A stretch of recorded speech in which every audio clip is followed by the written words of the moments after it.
ইন্নী আল্লাহু ইন্নী লা আস্তাগফিরুল্লাহ ওয়া আতুবু ইলাইহি ফিল ইয়াউমি 100 মাররা ফিল ইয়াউমি 70 মাররা।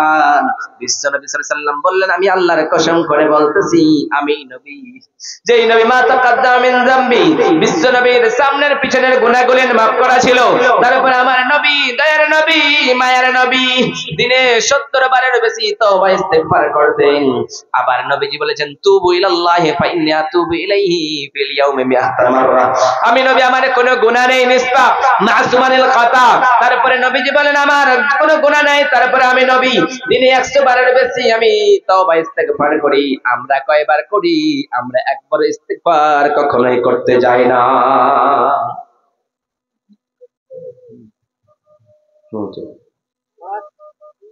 আমরা কখনোই যাই না সেই কাজে, আমরা কখনোই সেই কাজে যেতে চাই না।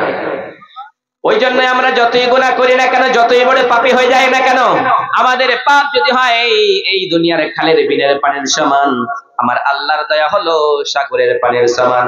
আমাদের পাপ আর অন্যায় গুলো যদি হয় জমিনের সমান, আমার আল্লাহর দয়া হলো জমিন আসমানের সমান। আমাদের পাপ আর অন্যায় গুলো যদি হয় আসমান জমিনের সমান, আমার আল্লাহর দয়া হলো পুরো পৃথিবীর সমান। ওই জন্য রব্বুল আলামিনের নবী বলেন, বিশ্ব নবী সাল্লাল্লাহু আলাইহি ওয়াসাল্লাম বলেন, কুল্লু বানি আদম খাত্তা ওয়া খায়রুল খাত্তাইন আত-তাওয়াবুন। প্রত্যেক আদম সন্তান খাতাকার, গুনাহগার, কিন্তু তাদের ভিতরে থেকে উত্তম খাতাকার হলো সেই যে পাপ করলো আবার মাপ চাইলো। ওই জন্য বিশ্ব নবী সাল্লাল্লাহু আলাইহি ওয়াসাল্লাম বলেন, ইয়ানজুলু রাব্বানা তাবারাকা ওয়া তাআলা কুল্লু লাইলাতিন ইলাস সামাইদ দুনিয়া হিনা ইয়াবকা সুলুসুল লাইলিল আখির। বিশ্ব নবী সাল্লাল্লাহু আলাইহি ওয়াসাল্লাম বলে, দুনিয়ার মানুষেরা রে, যখন 1/3 রাত অংশ শেষ হয়ে যায়, আমার আল্লাহ প্রথম নাম্বার আসমানে ডাক দিয়ে বলেন, ও গোলাম, গোলামের ঘরের গোলাম, বান্দের ঘরের গোলাম, তোমরা কে মাইয়াদউনি ফাস্তাজিব লাহু, কে আমার কাছে চাইছো, কে আমার কাছে চাইছো, আমি আল্লাহ তোমাদেরকে দিয়ে দেব। মাইয়াসআলুনি ফাউতিয়াহু, কে কি চাও বলো বলো, তোমাদের ছেলের প্রয়োজন আছে, আমি আল্লাহ ছেলে দিয়ে দেব। আবার বলে, মাইয়াস্তাগফিরুনি ফাগফির লাহু, তোমরা পাপ করলা, আমি আল্লাহর দরবারে চাও, আমি আল্লাহ মাফ করে দেব রে গোলাম।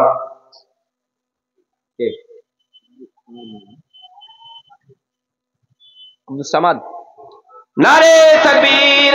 আরেকজন আব্দুস সামাদ নামে ভাই আমার এখানে এলো, 1000 টাকা এই মাদ্রাসার নামে দিয়ে গেল। তাকে যদি আব্দুস সামাদ কোনো বিপদেতে বাঁচাইয়া নিও খোদা দান বদলেতে, ও গো বাড়ি দোয়া করি, দোয়া করব কত, আল্লাহ তুমি রেখে নিও নিজের মন মতো রে, নিজের মন মতো। কোন আল্লাহর বান্দা আছেন 10,000 টাকা একজন দিবেন আমার হাতে, শুধুমাত্র একটা ওয়াকিয়া বলে আমি চান্দার দিকে চলে আসতেন।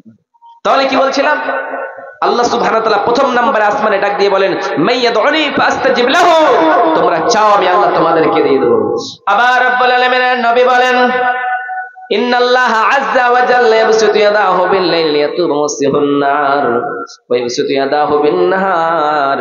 বিশ্ব নবী সাল্লাল্লাহু আলাইহি ওয়াসাল্লাম বলে, দুনিয়ার মানুষেরা, আল্লাহ রাব্বুল আলামিন রাত্রি বেলায় এরকম করে হাতখানা বাড়ায়া দাঁড়া বলে, গোলাম, গোলামের ঘরের গোলাম, দিনের বেলা তোমরা অন্যায় করে করে জীবনটাকে তোমরা শেষ করে ফেলেছো, রাত্রি বেলা আমি আল্লাহর দরবারে হাতটা বাড়াও, আমি আল্লাহ তোমাদের গুনাহগুলি মাফ করে দেব। আবার এরকম করে যখন দিনের বেলা হয়ে যায়, তখন আল্লাহ ডাক দিয়ে বলে, গোলাম, তোমাদের রাত্রি বেলা তোমাদের অন্যায়ের কথা কেউ জানে নাই, তোমাদের পাপের কথা তোমাদের বাবা জানে না, তোমাদের মাও জানে না, তোমাদের আত্মীয় স্বজন কেউ জানে নাই, কিন্তু আমি আল্লাহ জানি। তোমরা এইরকম করে চাইতে থাকো, আমি আল্লাহ মাফ করে দেব। ততক্ষণ পর্যন্ত মাফ করব যতক্ষণ পর্যন্ত সূর্য পূর্ব দিকে উদিত পশ্চিম দিকে উদিত না হয়ে যায়। রব্বুল আলামিন নবী বললেন, দুইটা সময় মানুষের তওবা কবুল হয় না। প্রথম নাম্বার বাদা তুলি'ইশ শামসি, যখন সূর্য পূর্ব দিকে পশ্চিম দিকে উদিত হয়ে যায়। দ্বিতীয় নাম্বার বাদাল গারগারা, যখন আপনি মালাকুল মউতকে দেখতে পাবেন, তখন আপনার তওবা আল্লাহর দরবারে কবুল কখনো হয়ে যাবে না। ওই জন্য বিশ্ব নবী সাল্লাল্লাহু আলাইহি ওয়াসাল্লাম বলেন, ইয়া ইবাদি ইন্নাকুম তুখতিউনা বিল-লাইলি ওয়ান-নাহার, ও দুনিয়ার মানুষেরা, তোমরা রাত দিন পাপ করবা, অন্যায় করবা, জুলুম করবা, কিন্তু আল্লাহর দরবারে একবার ডাকবা, আল্লাহ সমস্ত গুনাহগুলি মাফ করে জান্নাতে দিয়ে দেবে। জান্নাতের ইন্ধন বানিয়ে জাহান্নাম থেকে বাঁচায়া জান্নাতে আপনাকে পাঠিয়ে দেবে। কিন্তু আমরা মুসলমান আজকে আল্লাহকে বলে ভুলে যাই যে আল্লাহ আমাদেরকে এই দুনিয়ায় আনলেন, সে আল্লাহকে বলে ভুলে যায়। আপনি যদি কোনো জন মানুষের কাছে ভুল করি, সঙ্গে সঙ্গে সরি বলি, কিন্তু আল্লাহ যে বললেন দুনিয়ায় চলো, এইরকম করে চলো, কিন্তু আমরা সরি আল্লাহকে বলতে চাই না। ওই জন্য রব্বুল আলামিনের নবী বলেন, দুনিয়ার মানুষেরা 1,99টা মানুষের হত্যা করলো, 99টা মানুষের হত্যা করানোর পরে তার কাছে আসলো, হাই রে, আমার মতো গুনাহগার মনে হয় কেউ হয়ে যেতে পারে না, আমার মতো মনে হয় খাতাকার কেউ হতে পারে না। সেই সময় রব্বুল আলামিনকে ডাক দিয়ে বলল, সেই সময় বলল, হাই রে, একজন কাছে গেল, এক রাহেবের কাছে গিয়ে বলল, রাহেব বলো বলো বলো, আমি এক এক করে 99টা মানুষের হত্যা করেছি, আমার মতো গুনাহগারের কি ক্ষমা আছে নাকি? সেই সময় সে রাহেব বলে, না না, তুমি 1 নয় 2 নয় 99টা মানুষের হত্যা করছো, তোমার মতো পাপীর কখনোই মাফ হয়ে যেতে পারে না। এবার তখন সেই জায়গা থেকে আসলো, সেই লোকটাকে আবার হত্যা করে দিল। নারে তাকবীর! ওগো আল্লাহ দয়াময় পাক রব্বানা, মিটাইয়া দিও খোদা জীবনের গুনাহ। ওগো বাড়ি দোয়া করি, দোয়া করব কত, আল্লাহ তুমি নাকি দিও নিজের মন মত রে। আরেকজন বোন আমার এখানে এলো, আল্লাহ চাঁদের কিছু তোড়া এখানে দান করে গেল, তাকে যদি সেই বোন কোনো বিপদেতে বাঁচাইয়া নিও খোদা দান বদলেতে, আমিন আমিন আমিন। 99টা মানুষকে হত্যা করানোর পরে একটা লোককে আবার শেষ করে দিল, 100টা মানুষকে জুটায়া দিল। তারপরে এক পাদ্রী আলেমের কাছে গিয়ে বলে, ভাই বলো বলো বলো, আমাকে আর থাকা যাচ্ছে না, আমি থাকতে পারি না, 1 নয় 2 নয় 99টা 100টা মানুষের আমি হত্যা করেছি, আমার কি গুনাহগুলি মাফ হবে নাকি? সে আলেম বলল, ভাই তোমার গুনাহ কত বড় বলো বলো, তোমার গুনাহ যতই বড় হয়ে যাক না কেন, তোমার চাইতে আল্লাহর দয়া অনেক বড়, তোমার গুনার চাইতে আল্লাহর দয়া অনেক বড় বড়। অর্থাৎ সেই আলেমকে বলল, আলেম বলল, ভাই এই জায়গা ছেড়ে তুমি অন্য জায়গায় চলে যাও, সেই জায়গায় তোমার গুনাহ মাফ হয়ে যাবে। অর্থাৎ সেই লোকটা বাড়িতে আসলো, বাড়িতে আসানোর পরে ব্যাগে কাপড় চোপড় নিয়ে এবার বের হবে, সেই সময় যেন মালাকুল মউত কি জাত, মালাকুল মউত সেই সময় যা, সেই মালাকুল মউত এসে উপস্থিত হয়ে গেল, সেই লোকটার জানটা কবজ করলো। এবার যখন জানটা নিয়ে চলে গেল, এবার রহমতের ফেরেশতা এবং জান্নাতের ফেরেশতা এবং জাহান্নামের ফেরেশতা তারা ঝগড়া বাঁধালো, আরে এই লোকটাকে জাহান্নামে দেওয়া লাগবে, কারণ এই লোকটা এক এক করে 100টা লোকের হত্যা করেছে। এই সময় সেই জান্নাতের ফেরেশতারা বলে, না না না, 100টা লোককে হত্যা করতে পারে, কিন্তু এই লোকটা তওবার জন্য অ্যাকনলেজমেন্ট হয়ে এই রাস্তায় বের হয়ে গিয়েছিল। সেই সময় আল্লাহ বললেন, আমার ফেরেশতারা তোমরা ফিতা দিয়ে মাপ দিয়ে দেখো, যেই দিকে বেশি হয়ে যাবে সেই দিকেই লোকটা যাবে। আল্লাহ বললেন, আমার জমিন, ওই লোকটা যেই দিক থেকে আসছিল সেই দিকে বেশি হয়ে যা, এবং যেই দিকে যাচ্ছিল সেই দিকটা জড়সড় হয়ে যা। আল্লাহর হুকুম জড়া বস্তু শুনে, কিন্তু আমরা মানুষ আল্লাহর কথা শুনতে চাই না। আল্লাহ বললেন, এইরকম হয়ে গেল, সঙ্গে সঙ্গে লোকটা জান্নাতি হয়ে গেল, যে শুধুমাত্র একটাই কারণ হলো লোকটা জীবনে ভালো কাজ করে নাই, কিন্তু সেই লোকটা নিজের ভুল বুঝতে পেরেছে, যেমনি নিজের ভুল বুঝতে পেরেছে আল্লাহ সেই লোকটারে জান্নাতে দিয়ে দিল। কিন্তু আমরা যতই বড় পাপী হয়ে যাক না কেন, আমাদের পাপ আমার বাবা জানে না, আমার মা জানে না, কিন্তু জানে আমার আল্লাহ। আল্লাহ বলতেছেন, গোলাম, গোলামের ঘরের গোলাম, ও বান্দির ঘরের গোলাম, শোনো শোনো শোনো, তোমরা যদি পাপ না করতা, তোমরা যদি গুনাহ না করতা, আমি আল্লাহর কাছে না চাইতা, আমি এমন মাখলুক তৈরি করতাম যারা শুধুমাত্র আমার কাছে মাপ চাইতো, পাপ করতো আর মাপ চাইতো, আমি আল্লাহ মাপ করতে বড্ড ভালোবাসি। আপনার পাপের খবর কেউ জানে না, কিন্তু জানে আল্লাহ। ওই জন্য আল্লাহ বলতেছেন, পৃথিবী না জানো আমি তো জানি, আমি কি পাপ করেছি হায়। পৃথিবী না জানো আমি তো জানি, আমি কি পাপ করেছি হায়। আমার পাপের করলে বিচার, আমার পাপের করলে হিসাব, বাঁচার নাই আমার উপায়। দয়াময় প্রভু মাফ করো আমায়, মাফ করো আমায়। পৃথিবী না জানো আমি তো জানি, আমি কি পাপ করেছি হায়।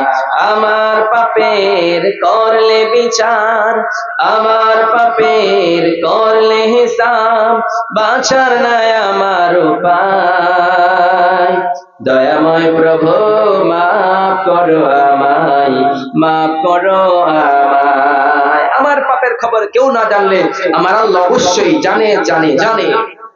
ওই জন্য রব্বুল আলামিন বলে দুনিয়ার মানুষেরা রে, তুবু ইলাল্লাহি ফাইন্নী আতুবু ইলাইহি।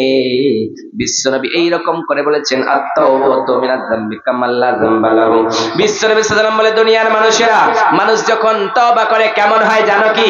একটা মানুষ যখন তওবার মতো তওবা করে, যেমন শৈশবে একটা বাচ্চা জন্মগ্রহণ করলো, ওই বাচ্চাটা মাসুম থাকে, কোনো গুনাহ থাকে না, মাসুম থাকে, তার কোনো পাপ থাকে না, তার কোনো বুদ্ধি জ্ঞান কিছুই থাকে না।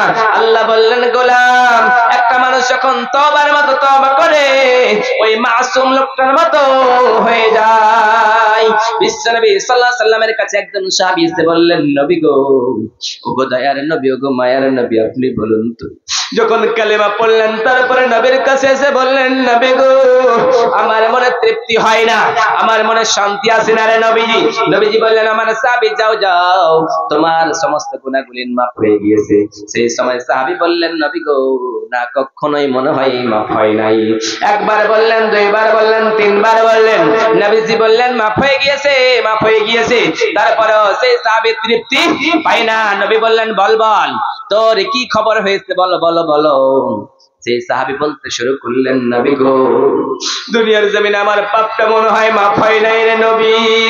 বিশ্ব নবী বললেন, কেমন অন্যায় কাজ করছো, বলো বলো বলো, তোমার অন্যায়টা কত বড়, বলো বলো। সেই সময় সাহাবী বললেন, নবী গো, ওগো দয়ার নবী, ওগো মায়ার নবী, আপনি আমার কথাটা শুনলে আপনার মাথা খারাপ হয়ে যাবে রে নবীজি। সেই সময় সাহাবী বর্ণনা করতে শুরু করলেন, ওগো দয়ার নবী, ওগো মায়ার নবী, আমি যখন মুসাফির অর্থাৎ সফরে বের হতাম, আমার বাড়িতে আমার বেবির পেটে একটা বাচ্চা রেখে এসেছিলাম, আমার স্ত্রীর গর্ভে একটা বাচ্চা রেখে আমি সফরে গিয়েছিলাম রে নবীজি। আমি বলেছিলাম আমার স্ত্রীকে, সেই বাচ্চাটা মেয়ে হলে তারা জন্তু দাফন করে দিবা, যদি মেয়ে হয় মেরে দিবা, ছেলে হয় বাঁচিয়ে রাখবা। কিন্তু যখন আমি চলে গিয়েছিলাম রে নবী, যখন আমার স্ত্রীর গর্ভের বাচ্চাটা ছেলে হয় নাই রে নবীজি, ওটা একটা মেয়ে হয়েছিল। ওই মেয়ে হওয়ার কারণে আমার প্রাণের স্ত্রী আমার মেয়েটাকে মারতে পারে নাই গো নবীজি। ওই ছেলেটাকে, ওই মেয়েটাকে লালন পালন করেছিল রে নবীজি। সুন্দর করে লালন পালন করানোর পরে মেয়েটা যখন বড় হয়েছে, আমি তখন মুসাফির, সেই সফর থেকে আসানোর পরে আমি আমার স্ত্রীকে বললাম, বল বল, এই মেয়েটা কার ঘোরাফেরা করতেছে? সেই আমার স্ত্রী বলল, ও আমার স্বামী জান, আপনার মেয়ে, ওটা আপনারই মেয়ে। সেই সময় আমার মেয়েটার কথা যেমনি বললো, শয়তান আমারে কুমন্ত্রণ দিয়ে শুরু করলো, আরে গোলাম, তোর মতো পাগল কেউ হয়ে যেতে পারে না, তোর মতো অপরাধী কেউ হতে পারে না। হ্যাঁ, মোহাম্মদ আলী, মোহাম্মদ আলী নামে ভাই আমার এখানে এলো, ৬,০০০ টাকা এই মাদ্রাসার নামে দিয়ে গেল। ৩,০০০ টাকা এই মাদ্রাসার নামে দিয়ে গেল। তাকে যদি মোহাম্মদ আলী কোনো বিপদেতে বাঁচাইয়া নিও খোদা দান বদলেতে। ও বিশাল আকাশের মালিক, ও বিশাল জমিনের মালিক, ও বিশাল পাহাড়ের মালিক, ও বিশাল পর্বতের মালিক রে মাওলা, সেই ভাই আমার বাবার জন্য দান করেছে, মায়ের জন্য দান করেছে, সেই বাবা নাকি কবরের বাসিন্দা হয়ে গিয়েছে রে মাওলা, সেই তার বাবারে তুমি জান্নাতুল ফিরদাউস দান করো, আমিন আমিন আমিন। নারে তাকবীর। আব্দুল কাইয়ুমের স্ত্রী ভাই আমার এখানে এলো, 2টি বাল এই মাদ্রাসার নামে দিয়ে গেল। তাকে যদি সেই বোন কোন বিপদেতে বাঁচাইয়া নিও খোদা দান বদলেতে। ও গো আল্লাহ দয়াময় পাক রব্বানা, মিটাইয়া দিও খোদা জীবনের গুনাহ, আমিন আমিন। 10,000 টাকা একজনের কাছে চেয়েছি, শুধুমাত্র একজন কোন আল্লাহর বান্দা আছেন? প্রথম নম্বরে মাওলানা, আমি এই মাদ্রাসাকে ভালোবাসি আর নবীর ঘরকে ভালোবাসি, 10,000 টাকা দেবো, কেউ আছেন ভাই? শুধুমাত্র 2 মিনিটে এই ঘটনাটা বলে আপনাদের এই চান্দার দিকে চলে আসবো। সেই সাহাবী বললেন, নবী গো, বাড়িতে আসানোর পরে শয়তান আমারে কুমন্ত্রণা দিল, এ পাগল, এই মেয়েটাকে তুই মেরে ফেল, নচেত তোকে এই মেয়েটার অন্য ছেলের সঙ্গে বিয়ে দিয়ে দিতে হবে। যখন আমার এইরকম করলো, আমার স্ত্রীকে বললাম, আমার স্ত্রীর এই মেয়েটারে সাজায় দাও। সুন্দর করে সাজিয়ে দিল। সাজিয়ে দেওয়ানোর পরে এই বাচ্চাটারে লইয়া আমি জঙ্গলের দিকে গেলাম। আমার মেয়েটা আমারে বারবার বলতেছে, আব্বা আমি পানি পান করতে চাই, আমার একটু পানির ব্যবস্থা করো, আমি আর সহ্য করতে পারি না। তখন নবী গো, ও গো দয়ার নবী, আমি একটু সুযোগ পেলাম, আমার মেয়েটাকে লইয়া গেলাম জঙ্গলের দিকে, একটা গর্ত খনন করতে শুরু করলাম। আমার মেয়েটা আমারে ডাক দিয়ে বলে, আব্বা আপনি এত কষ্ট কেন করছেন রে আব্বা? সেই সময় আমার মেয়েটার আমি বললাম, আমার মেয়ে রে, তোর পানি পান করার জন্য আমি তোর আব্বা কষ্ট করতেছি। সেই সময় আমার মেয়েটা বারবার বলতেছে, আব্বা আপনার এত কষ্ট করা লাগবে না, এত দুঃখ করা লাগবে না।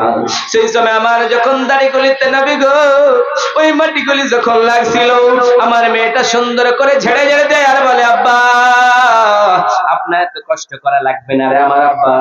কিন্তু আমার মেয়েটার কথাটা আমি শুনতে চাই না, বারবার বলছে, কিন্তু আমার মেয়ের কথা শুনিনি।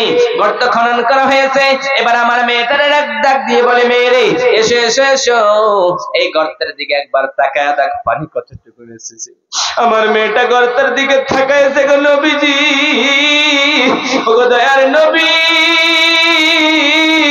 ওগো মায়ার নবী, আমার মেয়েটা যখন গর্তের দিকে তাকাইছে গো নবীজি, সঙ্গে সঙ্গে আমি নবী গো আমার মেয়েটাকে ওই গর্তের ভিতরে ধাক্কা মেরে ফেলে দিয়েছে গো নবী। আমার মেয়েটাকে যখন গর্তের দিকে ধাক্কা মেরেছে জামিলা, আমার মেয়েটার নাম ছিল জামিলা গো নবীজি। আমি যখন গর্তের দিকে ধাক্কা মেরেছি, আমার মেয়েটা কাগতিয়ার মিনতি করে, আব্বা আমার কান ফেললা এই জঙ্গলের ভিতরে নিয়ে এসে এই গর্ত খনন করে আমার কেন এই জঙ্গলে গর্তের ভিতরে ফেললাম। আমি আমার মেয়েকে বললাম, আমার মেয়ে রে, আমি সমাজের কাছে মুখ দেখাতে চাই না, আমি সমাজে আমার মেয়ে বেঁচে আছে বলে আমি দেখতে চাই না, অতএব এই জন্যই মারলাম। সেই সময় আমার মেয়েটা ডাক দিয়ে বলে, আব্বা রে, ও আমার আব্বা, দুনিয়ার জমিনে আমি বাবা বলে পরিচয় দিতাম না, আমার আব্বা বলে কোথাও পরিচয় দিতাম না রে বাবা, আমি ভিক্ষা করে খেতাম, কিন্তু আমারে মারলা কেন বলো? সেই সময় আমার মেয়েটা আমার কাছে হাত জোর করে আর বলে, ও বাবা, আমি দুনিয়ার জমিনে লোকের দ্বারে দ্বারে গিয়ে ভিক্ষা করে খাবো, কিন্তু আপনার কাছে আর থাকতে চাই না রে আব্বা, শুধুমাত্র প্রাণের ভিক্ষা দেন। সেই সময় আমার মেয়েটা বারবার বলে, গো নবীজি, বারবার আব্বা বলে ডাক দেয়। আমি মাটি চাপা দিতে শুরু করলাম গো নবীজি, মাটি চাপা দিতে গো নবীজি, এইরকম মাটি চাপা দিতে একটা মস্ত বড় পাথর লইয়া গো নবী, আমি আমার মেয়েটা উম্মে জামিলার যেন বুকের উপরে মারলাম রে নবী। যেমনি আমার মেয়েটার বুকের উপরে মারলাম, আমার মেয়েটার বুকটা ফিনকি দিয়ে রক্ত বেঁচে আসলো নবী। তারপরে আমার মেয়েটা আব্বা বলে ডাক দিতে থাকলো, আমার মেয়েটা আব্বা বলে ডাক দেয়, আর এই ডাকটাম গো নবীজি এখন পর্যন্ত আমার কানে আসতেছে নবী। সেই সময় নবীজি বললেন, কোন কি মানুষ এইরকম কাজ করতে পারে নাকি? সেই সময় বিশ্ব নবী বলেন, কারো যদি এক কন্যা থাকে সে জান্নাতি, দুই কন্যা থাকে জান্নাতি। মহিলাদের নবীজি সম্মান বাড়ায়া দিল। কে দিলেন আপনার?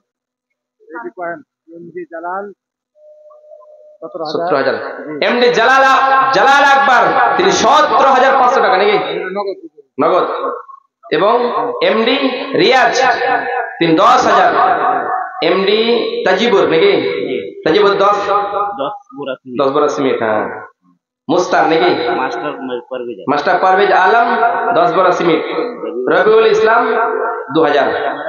ওগো আল্লাহ দয়াময় পাক রব্বানা, মিটাইয়া দিও খোদা জীবনের গুনাহ। ওগো বাড়ি দোয়া করব কত, আল্লাহ তুমি নেকি দিও নিজের মন মতো রে, নিজের মন মতো। ও বিশাল আকাশের মালিক, ও বিশাল জমিনের মালিক, ও বিশাল পাহাড়ের মালিক, 17,000 দান করেছে, 10,000 দান করেছে, 10 ব্যাগ সিমেন্ট দিয়েছে, 2,000 টাকা দান করেছে মাওলা। আরেকজন ছোট ছেলে আমার হাতে আসলো, 100 টাকা দান করেছে, মাওলা দান তুমি কবুল করে নাও। হে আল্লাহ, যে যতই দান করেছে জানি না, কে কত দান করেছে রে মাওলা জানি না, হে আল্লাহ তাদের দানগুলি তুমি কবুল আর মঞ্জুর করে নাও। আল্লাহ কার বাবার একটি কবরের বাসিন্দা হয়ে গিয়েছে, ওই বাবার জন্য দান করেছে রে মাওলা, তার বাবার কবরটারে তুমি জান্নাতের বাগান বানায় দিও মাওলা। আল্লাহ কে কোন আশা লইয়া দান করেছে জানি না। আল্লাহুম্মা সাল্লি আলাইহি, আল্লাহুম্মা বারিক আলাইহি। হে আল্লাহর নবী বলতেন, কেউ যখন দান করতে, নবীজি বলতেন, আমার সাহাবায়ে কেরামেরা, তোমরা আল্লাহর রাস্তায় দান করলে কখনোই কমে না। বিশ্ব নবী সাল্লাল্লাহু আলাইহি ওয়াসাল্লাম হযরতে বেলালকে ডাক দিয়ে বলে, বেলাল, ও বেলাল, আল্লাহর রাস্তায় দান করো। কি নাম? আমার বাবা দিল আবুল কাসিম। আবুল কাসিম নামে ভাই আমার এখানেতে ছিল। 100 টাকা 20 কেজি ধান এই মাদ্রাসার নামে দিয়ে গেল। তাকে যদি সেই ভাই কোনো বিপদেতে বাঁচাইয়া নিও খোদা দান বদলেতে, আমিন। 10,000 টাকা একজনের কাছে নগদে চাই, কোন আল্লাহর বান্দা আছেন? 5,000 টাকা করে মাত্র 5 জন আমার কোন ভাই এখানে যদি থাকেন, এই মাদ্রাসাকে ভালোবেসে, এবং 10 ব্যাগ সিমেন্ট কোন আল্লাহর বান্দা আছেন এখানে? 10 ব্যাগ সিমেন্ট 5,000 টাকা করে 5 জন কোন আল্লাহর বান্দা থাকলে তাড়াতাড়ি করে আসুন। মাওলানা, এই মাদ্রাসার জন্য আমি এক ট্রাক্টর দিব, গিট্টি দিব, বালি দেব, সিমেন্ট দেব, রড দিব, যে যা পারবেন আসুন এবং এই মাদ্রাসাকে ভালোবাসুন, মাদ্রাসায় অংশগ্রহণ করুন। আল্লাহ আপনার দান কখনোই কমিয়ে দেবে না। মহিলারা বলে আমাদের দান করতে হয় না, তাই তো? বিশ্ব নবী সাল্লাল্লাহু আলাইহি ওয়াসাল্লাম জান্নাতে গেলেন 10,000। ডাক্তার আব্দুর রহমান এখানে আসিয়া 10,000 টাকা দান করেছে মাওলাই মাদ্রাসার লাগিয়া। তাকে যদি সেই টাকা কোনো বিপদেতে বাঁচাইয়া নিও খোদা দান বদলেতে। ও গো আল্লাহ দয়াময় পাক রব্বানা, মিটাইয়া দিও খোদা জীবনের গুনাহ, আমিন আমিন। ও বিশাল আকাশের মালিক, বিশাল জমিনের মালিক, কোন আশা লইয়া দান করেছে মাওলা জানি না। হে আল্লাহ, তার আশা তুমি মিটাইয়া দিও মাওলা, আমিন আমিন আমিন। আজ মোর মন চঞ্চল রে ভাই, ঝরে দুটি আখি, ও বুঝাইলে মন তুই বুঝিস না রে, কোন জঙ্গলের পাখি দেহে, আজ মোর মন চঞ্চল। 5,000 টাকা করে চেয়েছি গো, কেউ নেই? যারা যারা দিবেন চাদর ঘুরবে এদিকে দিয়ে দিবেন, স্টেজে এসে দিবেন, কিন্তু আমার হাতে কোনো আল্লাহর বান্দা নেই। 5,000 টাকা করে দেবেন। আচ্ছা, 1,000 টাকা করে 30 জন কোন আল্লাহর বান্দা আছেন? মাওলানা, আমি এখানে 1,000 টাকার অংশীদার হতে চাই। শুধুমাত্র 30 জন 1,000 টাকা করে আসুন আমার হাতে, মোসাফা করবেন এবং দিয়ে যাবেন। 5,000 টাকা চেয়েছি, একজনের কাছে 10,000 টাকা চেয়েছে, দিয়ে যাবেন, সিমেন্ট দিয়ে যাবেন। কিন্তু অনেকগুলি ভাই আছেন, 1,000 টাকা করে দিবেন না কেউ? আসুন, এই মাদ্রাসার জন্য দান করলে কখনোই কমে না, সব শেষ হয়ে যাবে। বিশ্ব নবী সাল্লাল্লাহু আলাইহি ওয়াসাল্লাম বলেছেন, বিশ্ব নবী সাল্লাল্লাহু আলাইহি ওয়াসাল্লাম বলেন, ইযা মাতাল ইনসানু ইনকাতা আনহু আমালুহু ইল্লা মিন সালাসাতিন সাদাকাতিন জারিয়া। মানুষ যখন মারা যায় তার সমস্ত আমলগুলি বন্ধ হয়ে যায়। মানুষ যখন মরে যায় তার আমলগুলি বন্ধ হয়ে যায়, শুধুমাত্র 3খানা আমল বাকি থাকে। ওই 3খানা আমলের ভিতরে প্রথম নাম্বার হলো, কেউ যদি সাদকা করে যায়, দান করে যায়, ওই দান কখনোই বিফলে যায় না, কখনো বেকার হয়ে যায় না।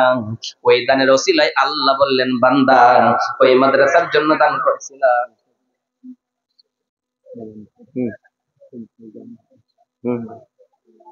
শেখ মুজাম্মিল হক মাদানী প্রিন্সিপাল, তিনি আয়েশা, তিনি এখানে আসিয়া 2,000 টাকা দান করেছে। মাওলাই দান তুমি কবুল করে নাও, মিটাইয়া দিও খোদা মনের আরমান, আমিন আমিন বিরহমাতিল্লাহি আরহামার রাহিমিন। ফারুক ট্যাক্স চেয়ারম্যানে, মানে ট্যাক্স চেয়ারম্যানে উঠেছি, দাঁড়াল ইলেকশন লড়ছে, 6,000 টাকা। উনি আসেন এখানে? আছে।